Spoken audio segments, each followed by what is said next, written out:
It's album release day. You've had a few now. Does it still feel important a day like today? This is probably the most important ever out of all of them. We've been through so much over the years. It's a record that I never thought that I'd be sitting here talking about, or never thought it would ever happen. We went through the whole thing of sort of having our moment in the sun, and we put out 4 albums and toured around the world with all our favourite bands, and then went through a period where we broke up and we realised, hang on, what I imagined my life was going to be, that's not going to happen anymore. Now what am I going to do?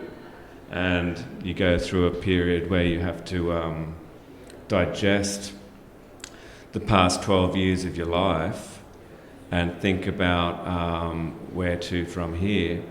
And that's a hard process to go through, but it's an incredible learning experience. And I never thought that, when Tumbleweed broke up with the 5 original members that made this record, I never thought that we would ever get back together. I didn't think that we'd be friends again. It wasn't a nice breakup.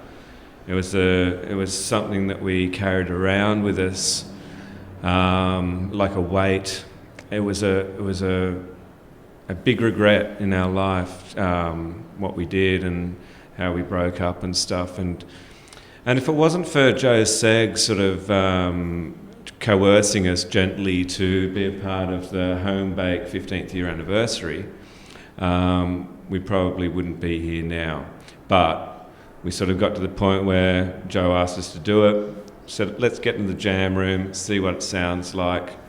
We got in there, and all that stuff that we'd been carrying around just sort of disappeared. It just sort of vanished into the ether. We talked about it a little bit, but really what it was for the first time in 15 years, we were immersed in our sound, the same sound that we had in the same jam room that we had when we were 17 years old, with the same gear, same posters on the walls. Everything was the same. Only we're older now, and when we're immersed in that sound, it was kind of like, it felt like natural. That's where we belong. These are the people that we like playing music with. The chemistry of those 5 people, even though we denied it for so long, the differences individually that created the impression that there was division were actually the strengths of the band, and it's what we came to really appreciate about each other, the differences that we bring to it. And being in that room that day, we just went, yep, it's happening. So we did Home Bake, played for a little while, then we got to this, and we're enjoying playing because, it's an escape from our reality. Our world back in the day was Tumbleweed, 24/7, every single day. That's what we thought, that's what we did all the time. And after a while, that sort of gets a bit, you question, hang on, there's got to be more to life. We were doing it for 10, 12 years. I thought, geez, other people are doing stuff and going on holidays and getting married, having kids and doing stuff. And we thought that all our eggs were in one basket, sort of thing. And now it's kind of like an escape from our reality. It's a moment where we can enjoy each other, playing music together and enjoying that music again. So we got to this point where we were doing this corporate gig for a beer company. We're sitting backstage 4 years into the reformation, and we're going, what the hell are we doing? This isn't what we're about. We're not a nostalgia band. We don't want to sort of be wheeled out in the RSL and say, hey, look at us from 1993. We were so awesome, weren't we? It's nice that people remember that, and we're a soundtrack for the prime of their lives. But at the same time, we are like 5 creative individuals. We sort of we live on the periphery of society, really, as people, as artists. And we felt really uncomfortable with the whole concept of being a nostalgia act, although we were enjoying playing those songs. But we got to this crossroad and we went, no more, we can't do it anymore. We either write new songs and be a band, which is what bands do, they write songs and they make records, or we stop. And we pretty much unanimously decided right there and then, bang, we're going to make a record. And we took our time. I mean, from that decision, it was about 2.5, 3 years to get to this point right now. Well, it's a good place to be then. It must feel a good place to be. Yeah, I'm pretty happy about it. I mean, we didn't want to put out a crappy record. We knew that we had one thing that Tumbleweed is very grateful for is our fans who have been loyal through a massive hiatus, and still come out passionate to our shows and still communicate with us on Facebook, and they're really into it, and we dig that, and we're really grateful for it. One thing that we were really conscious of is not putting out something that was going to be, was going to diminish anything we'd done in the past. And we thought, okay, well, how are we going to do that? And then we thought it isn't really too hard, because we feel that all of our records from our so-called prime didn't really hit the mark. They all fell a bit short. Live, we had a sensational reputation. We did some great live shows, but we didn't think that it really translated to record very well, except for the closest we got was with Paul McKercher on Daddy Longlegs.